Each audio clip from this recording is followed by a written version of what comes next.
This video is going to be all about the Mumbai Embassy. Particularly, we're going to focus on what visa officers are looking for, the unique interview questions and the trends. I also have a student with me and he is going to share his experience of giving the F1 visa interview in the Mumbai Embassy recently and everything that he observed. Keep on watching. Hi guys, my name is Shachi and I'm a travel and a visa coach. On this channel, you'll find lots of useful videos on the US visa process. We have an entire playlist for fall 2024. We also have an exclusive WhatsApp community just to help you in your fall 2024 interviews. So make sure to check out all of this. So we analyzed the interviews that were conducted in Mumbai Embassy in the last 6 months, and based on this analysis, I have some insights to share with you. And let's look at this separately for masters and then we will come to the bachelors. So for the master's program, we saw that the interviews focused heavily on two main areas, that is university and previous rejection. So let's look at some unique questions that are being asked. So when it comes to university, the questions that were asked were, why this university? Why this course from this university? Tell me something unique about the university. Where is the university located? And do you know anyone from this university? So we saw that almost all interviews had questions about university, and at least there were 2 to 3 questions which were being asked. Now let me also share with you some resources to help you prepare for these questions. The main resource that you're going to be using will be your university website, and I would say that a lot of information is there in the university website if you know where to look. So do make sure that you have a proper understanding of the website and do a thorough read up on some of the tabs like the academic and the course tab, the student organization, student life tab, and also the research and the publications. So all of this will give you idea about what the course is, what is unique about the course, what are the extra opportunities that are being offered by the university, and if you can get any additional academic exposure in the form of research or any other position. Apart from the university website, you could also look at few other options. So one could be the social media handles. So most universities do have a social media handle. So do take a look at any of their social media accounts because they will share latest information there, and also sign up for a blog or a newsletter they might have so that you also keep getting some updates about the university. We also have lots of useful videos about universities. In fact, we have an entire playlist about US universities. So make sure to check that out as well. And if your university is featured in this playlist, then I'm sure that you're going to get some unique points about your university. So do check that out. Next, let's look at the questions that were asked with respect to previous rejection. And the typical questions in Mumbai Consulate were, what changes have you made with respect to previous rejection? You seem to have come with the same university and the same course. What has changed? Why haven't you changed the university? Why are you going with the same university even after a rejection? Convince me to approve your visa this time. Ouch. The last one I would say is a tough one. So again, you can observe that even when it comes to previous rejection question, the focus is still on the university. So overall, I would say that being well prepared for your university is the key to cracking the Mumbai Consulate interview. So let me quickly share a few don'ts and do's when it comes to answering questions about previous rejection. The number one don't would be that don't start your answer by saying, I haven't made any change. Because the moment you're going to say, I haven't made any change, the visa officer is going to stop listening and not bother about anything more that you're going to add. So definitely don't start by highlighting that everything is the same and you haven't made any change. The second don't is saying things like I fumbled last time, I was nervous, I was confident doesn't really add much value because again, they are looking for factual changes or big profile changes. They're not concerned whether you fumbled or you didn't speak well last time. So now let's look at what are the do's. So to tackle the questions about your previous rejection, I would say that the first thing would be to do a thorough analysis of what were the answers that you gave and what were the details that you missed. Most likely you missed communicating something. Maybe it was your work experience, maybe it was your funding, or maybe it was about certain advanced electives that you have in this course. So do a thorough analysis of what you missed telling the visa officer, and that could be one of the change. The second, maybe there are some changes in your profile as well, like you could have changed your DS-160 form, you could have had more experience, you could have changed the university, the course, or improved your funding. So highlight all of this because all of this shows significant improvements compared to last time. So keep these points in mind when you frame your answer for your change or previous rejection. And to be very honest, with the previous rejection, a detailed preparation is a must. So you need to be thoroughly prepared and make sure that you smash your interview this time. And if you need my help in preparing for your interview, do check out all the services that we offer. You can work one-to-one with me. Our most detailed program is the 7-session program, and here it's end-to-end preparation. We start by understanding your profile, filling your DS-160 form, framing your answers, and giving you mock interviews. You can also look at other options like the core package or a single session. So all the good stuff is right below in the description box. Do take a look. And we also have few free resources to help you prepare for the visa interview, particularly a question bank. So make sure that you take a look at that as well. Next, let's look at what are the questions asked for bachelor's program at Mumbai Consulate. So when it comes to bachelor's program, we saw that the questions were a mix. They were a mix of academics, university, course and funding. And funding was more focused in the bachelor questions compared to the masters. So some of the typical questions were: when did you complete your high school? Why gap after high school and what did you do in the gap? Did you take any scholastic test? What is the major in your bachelor? Do you have any scholarship? What was the basis of giving you the scholarship? Do you have any relatives in the US? Has anyone filed for immigration petition for you? How are you going to manage your expenses in the US? So these were the typical questions asked for bachelor's program. I'm really curious to know how many of you are going for bachelor's and how many of you are going for masters. So do comment below in the description box with bachelor or masters and let me know which program you're going for. We also have some more free resources for you to prepare for the interview. So right below in the description box, you will see that there's a question bank which has an entire list of questions that are typically asked in visa interview. We've also made the question bank embassy wise this time. So depending upon which consulate you are planning to go for, you can see what are the typical questions asked. So do check out all of this right below in the description box. The next part of the video is going to be a student experience. So I have with me Rahul, and Rahul recently got his F1 visa approved for Wayne State University. In fact, his interview was one of those 30-second interviews. So in this detailed experience, he's sharing everything. That means all the steps that you need to take at biometrics and at the interview. He's also sharing what he observed about the visa officers there. So if you're going for Mumbai Embassy, this experience is a must listen. So do listen to his interview experience and all the useful tips and resources that he's going to share. Shachi, hello everyone. My name is Rahul Sandalgekar. I'm a B Pharmacy graduate from University of Pune, and post that I started working in Cognizant in the pharmacovigilance domain, and now I have an admit from the Wayne State University for the program MS in Pharmaceutical Sciences, which is a thesis-based program. And also I've got a 30-second visa approval for the same university. So I'm here to share my experiences with you right from the biometrics to the visa interview process. Oh, great. So you're the 30-second approval guy. Yeah, that tagline. Okay. Let's go. Yeah. Great. So before we go into the visa experience, can you just quickly tell us what are the universities you applied to and what are the admits you got? Yeah, so I had applied to only three universities, naming Wayne State University, Long Island University, and Western New England University for the same program. And I've got admits from Long Island University and Wayne State University.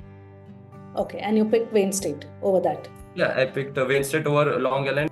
So you gave the interview in Mumbai, and I know that there are a lot of people who are, scared. A lot of students who are scared to give the interview in Mumbai. So we are really excited to deep dive into your experience and to understand it. So let's start from the beginning. So how is the actual structure? How does the interview work in Mumbai? Okay, so at the Mumbai Embassy, the biometrics and the US Embassy is at almost 1 kilometer apart. So we have to go firstly at the biometrics, and then at the biometrics takes place. So there will be a lot of kiosks because the applicants who have appointments at 9:30 a.m. they also come and stand at from 7:30 a.m. and 6:30 a.m. because they don't know what time to arrive exactly. So what I did was during my biometrics appointment, so I just went near the embassy and checked out that whether I can get the timing cleared. So I met the security personnel there, who was present outside the embassy, and he told that just show me your appointment letter. And then he told, okay, you have an appointment at 8:30 a.m. and then okay, so you're good to come at 7:30 a.m. just 1 hour before the appointment time. So by that, you just checked with the embassy, the consulate, at what time I should come for my interview day. Interview process, just to be clear enough of as per the timings and all. How was biometric? Like you mentioned, that's very true. It's very chaotic. Everybody is just standing there, and they call also. It's not a very structured way. So how was your biometric experience? Did you have any issues during then?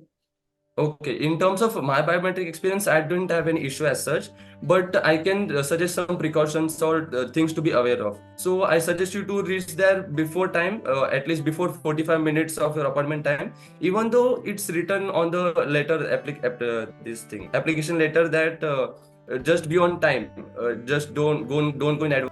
And then the actual biometric room is on the first floor.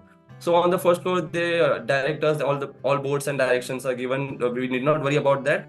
And after that, after going, there's one more queue of almost 10 to 15 as per the appointments on that day. So after that, the securities suggest to join one more line. After that, inside that, there is a actual biometric room where only biometric applicants are allowed to enter it. Because after going in the on the first floor, there is a document pickup, means the passport pickup area. So yes, after going, they check the DS 160 form, and then appointment letter, and then passport, and then they paste a barcode sticker in at the back of your passport. So that is the first step. Make sure that your details on the barcode sticker, the passport number, the date, and the name are correct, and then they direct us to the second. It's in only in one note there is a separate section, and in the separate section, in the different second section, we have the actual biometrics where photographs are taken and fingerprints are taken. That after going inside, we have to pass our passport and DS-160, and then they click our photos and fingerprints and respective means they ask kind of the questions that what is your name, what is your date of birth, and yes, so after clicking photos and fingerprints, they tell us to depart from the hall, and then we can take an exit from there. Okay, that's a great tip. Yeah. So coming to the main day of the interview, so you reached like 1 hour before, which you had already found out. So what were the steps you had to take till you reached the visa officer? So 7:30 a.m. I reached in front of the embassy, and there was a big line, almost 30 to 40 people, applicants were in the line. And then I just entered the line, and they announced it that all the 8:30 a.m. applicants just stand in the line, because the applicants who have the appointments at 9:30 a.m. they have to stand on the other side of the embassy, where there are barricades, and there are also security personnel there, and that side also there are security. They announce usually. So they announced, and then I had to be in the line. So you can go, and you can carry your own water bottle also, just to be calm yourself. And because I was not knowing that water bottles are allowed inside water. So But they don't water have a bag. bottles. Bags are not allowed. Yeah, bags are not allowed. Single water Just bottle carry is it in allowed. your hand, basically. Yeah, half-liter of water bottle. Got That is allowed, and your folder is allowed, the documents folder. So there is a counter outside the embassy where they check your barcode, which was ticked during the biometrics, and they check in the database, and they put a small tick on that. So after that checking, they send us inside. So I also observed that many applicants, the barcode was not getting detected, or in the database the applicants' details were not visible due to some reason. So I almost at my time 2 to 3 applicants were standing beside, and they had to undergo some other checking at the first this thing only, data validation we can say. So at that particular time, I would suggest that please keep your passport with the barcode safely, because the barcode should not get tampered, or we can say just it should not get scratched. If it will not get scanned properly, so your data will not be visible in the database. No electronic devices. Just one question here, because a lot of students ask what to wear. And since you're describing what all was checked, so what did you wear for the interview? Earlier, I had decided to wear a blazer, because blazer I was feeling comfortable in terms of communicating. Then I thought that no, wearing a blazer will be like a business visa or a work visa. So then I referred your video, and then I started deciding what to wear, and then decided to wear a white shirt and just formal pant, and then casual black shoes, plain black shoes. Okay, great. Yeah, let's continue. What happened after the second? And after that, there's a actual interview hall, wherein the applicants are allowed to go only after the employees recommend you to go. So at the open air sitting arrangement, outdoor sitting arrangement, I had to wait for almost 45 minutes. I had to sit 45 minutes. Usually the wait time at the outdoor arrangement is 30 to 45 minutes. So 8:45 or 8:50 a.m. We were told to go inside. And yes, after going inside, there is no sitting arrangement. Just we have to stand for 30 to 45 minutes. So 30 to 45, be ready to stand for 30 to 45 minutes. So yeah, 8:50 I was inside. After going inside, there is total silence. And then there are two counters. The actual, at my time, on 2nd of January, uh, there were, I guess, 5 to 6 actual visa officers who were interviewing. And there was, in the middle, there was a Chinese officer who had a separate counter for him with a separate line. And after that, at the right side of, on the left side of the Chinese officer, there were the almost 3 to 4 officers who data validate the DS-160 and passport. So after entering the interview hall, they direct us to go to the data validation, or we can say DS-160. They validate our passport, validate our DS-160, whether the applicant has an appointment today or no. So after that, after going at first counter, I thought that I saw that there were Indian officers. So I was confused that how come Indian officers are taking the visa interview, because I was not aware that before the actual visa interview there is also a document validation in terms of DS-160 and passport. Okay, so I just asked one of the volunteers there. So no, this is not your actual interview line. This is just a document checking, and after that you will be directed to the interview counters, actual interview counter. So yeah, after going towards the first counter, they almost 10 to 15 people were standing in the line, and then my number came, and just they told to come. And then after that, yeah, they check the documents and the DS-160. We have to pass our DS-160 and passport. Yeah, at this particular, yeah, after that means they just check it and they tell you're good to go for the interview.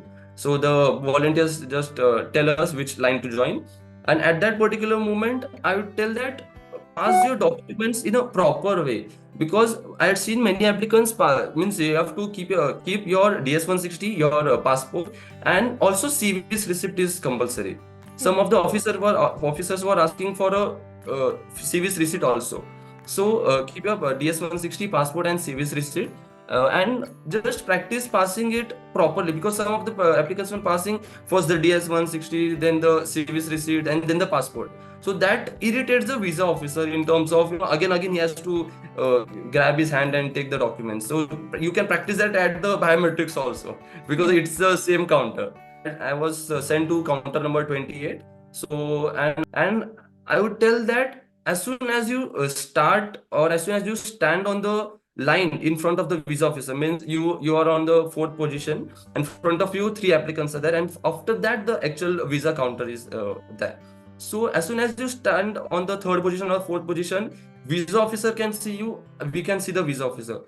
At that particular time only your visa interview has started, because I was observing that, means we were not aware of it, but the visa officer was aware that how whether he is confident, whether the applicant is confident. He was just observing minutely, in a fraction of seconds. He was just observing the applicants, whoever is stood in front of the line. Means if 4 applicants are started, he was observing that each applicant is, whether he's serious, his confidence, whether he's serious about his visa interview, how he's standing, what is his body language. He was observing. So, but why do you say that? Like, did you see the visa officer glance towards you? Did you observe? Is that why you? Yeah. They're just glancing up and looking. Okay. Yeah, just they look for a fraction of seconds, and just, it means when they were interviewing the actual interviewer, they just look back. Okay, who is standing next during the interview process also. So that also counts, because so I would suggest that be confident, be aware that your actual visa interview started as soon as you stand in the visa interview line. In front of me there were 2 applicants, and one was a senior citizen. I guess he was for a tourist visa, and one was a actual student visa, which was a second timer for him. Means it was his second interview. Means first time he was rejected. Second applicant was a senior citizen for a tourist visa. So he was asked general questions. So with whom you are going to stay, why you are going there. And luckily I can't say, because he was confident enough, so his visa was approved at that time. So okay, the applicant in front of me, his visa is approved. Okay, so now it was my number. The actual, at this particular moment also, there was a kind of anxiety building moment for me, because as soon as I stepped one leg outside outside the warning line, the visa officer just flipped the counter and he told, just wait for a few minutes. I thought, oh my god, there's a problem with me or there's a problem with something else. So at that particular moment, the visa officer, then I saw that there was some employee behind the visa officer, and they were just discussing with respect to some other visa case. So that lady had passport and some forms with them. So at that particular moment also, I was observing the visa officer that he was just, means he was talking in a side way. That time also he was observing me. At that time also he was observing, and then after 2 to 3 minutes he just got, okay, come. So yeah, I just passed my passport, CVS receipt and DS-160. He just immediately took it and he filled it in. Means he just scanned the passport and the DS-160 got opened. And they have the computer or the desktop on the right side of them. So the officers will look on the right side of them. They will not look at you. Means usually continue, there will be no eye contact of the officer, which he was just checking the DS-160. And then he asked me the first question, when did you complete your bachelor's? So my response was officer. So each response I started with the word officer. So that builds up a kind of respect in the communication. So I started officer. I completed my bachelor's in pharmacy from Pune University in the year 2021, and post that I started working in Cognizant in the pharmacovigilance domain.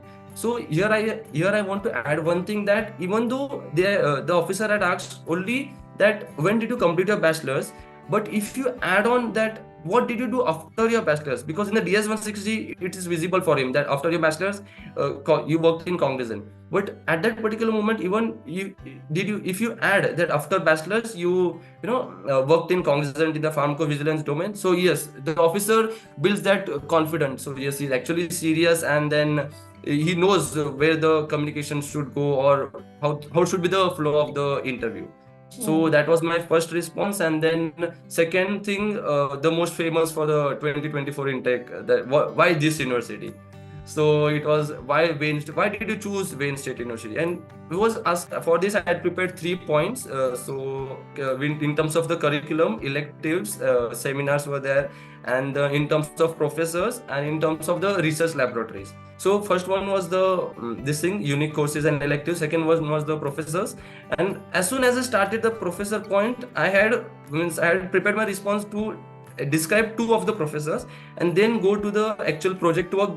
It is being carried out live now in the Wayne State University.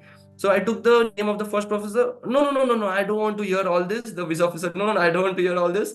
That's fine. Oh my god, I thought now whether he is going to ask further questions or whether he's going to stop me now here only. So yeah, so after that, he asked me the third and the last question, that how you're going to fund your education. So in this response also, I prepared that I have an education loan sanction and my parents' funding. So after my education loan sanction, I told the response of education loan sanction from this bank of this is INR and dollars.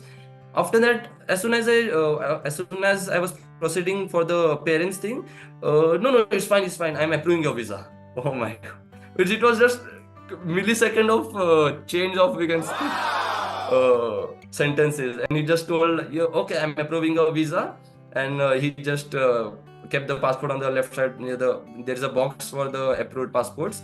And after that also, there was a doubt moment, or you can say there was a skeptic moment for me, that he had kept the passport on the left side of the visa officer, and then his hand was in the passport box only, and the right hand was he was checking the I-20 and CVS receipt again after stating that my visa is approved, and he was not passing the acknowledgement. Not taking his hands off, basically. Yeah, not taking from the passport also. He was not taking his hands off, and he was checking the I-20. That was almost for, we can say, 5 to 6 seconds, and then he was not passing the acknowledgement slip also. He was just checking, and I told, thank you so much, officer. Thank you so much. I was not able to control myself. I was not able to control my emotions. I forgot to see him also while thanking him. I just told, thank you, officer, and just ran away from that. So one thing I want to ask, what was your preparation strategy? Like, what did you do exactly? Okay, so my preparation strategy was means I was to write down the questions. Means why this university? As to first I started with researching about the university. So that was supposed to be done during my application process only in deep research. But because during the application process we don't do such a deep research of the university, because means for example, for instance, why these courses, what is deep in these courses, what is the curriculum, what the professors have done, so that you will get an idea that what professors you like or what courses you would select after being admitted in that particular university. So researching the university, researching about the course in detail. So why this course, how many credits are required, how many credits for the first term, and respectively for the upcoming terms. And then after that, for the education thing, to be honest, the five questions which are the key questions: why this university, why this course, and then the Funding. education funding. Hmm. There was one more, I think. Future Yeah, plan. future plans, and why USA. Correct. For this, I just followed your format, to be honest.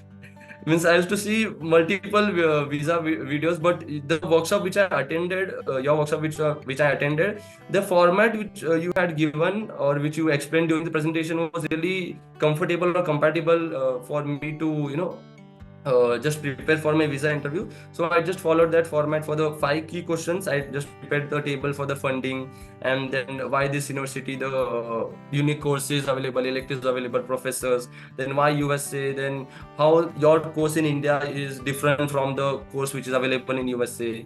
And then regarding your master's plan, there should be a key point, or there should be a key response that we need to state that we plan to come back to India and work in terms of job or in terms of the living with your parents and all. Got it. So essentially, you did a thorough research and you made the key points, Yeah, and the framing was on the spot so that it sounds natural and it's like a sounds natural. Yes. concept. Right. So, Rahul, thanks a lot. There's a lot of useful tips, and I really like the detail, like how much you have Oh, observed, right? That's amazing. Like when you thank were you. speaking, I was actually able to visualize that, okay, there is a hall, Step there by are step. trees. Yeah, and I really hope that's what students take away, because that is the entire purpose, Yeah, to give them a very real feel of what real interview feeling. embassy would, feel like. Yeah, So, sure. and I'm sure students would want to talk to you, especially those coming to Wayne State. So, how can they contact you? Yeah, I can provide me my Instagram ID, Facebook username, and this LinkedIn ID. So they can contact me directly via Instagram, Facebook, and LinkedIn. And yeah, I'm very free to just discuss and help you out, guys. So I hope that this video has helped you. If you have any more questions, feel free to leave it in the comment section below. You could also DM me on Instagram. My Instagram handle is at shachi.mal. And I hope that you prepare well and you're able to crack your F1 visa interview. If you need any help, do reach out. We also have similar videos coming up for other consulates. So we have similar videos planned for Delhi, Chennai, Hyderabad and Mumbai consulate. So make sure that you subscribe and stay tuned for that. Signing off for now. I'll see you in the next one. And before I go, don't forget to join our WhatsApp community. This is going to help you for your F1 visa prep.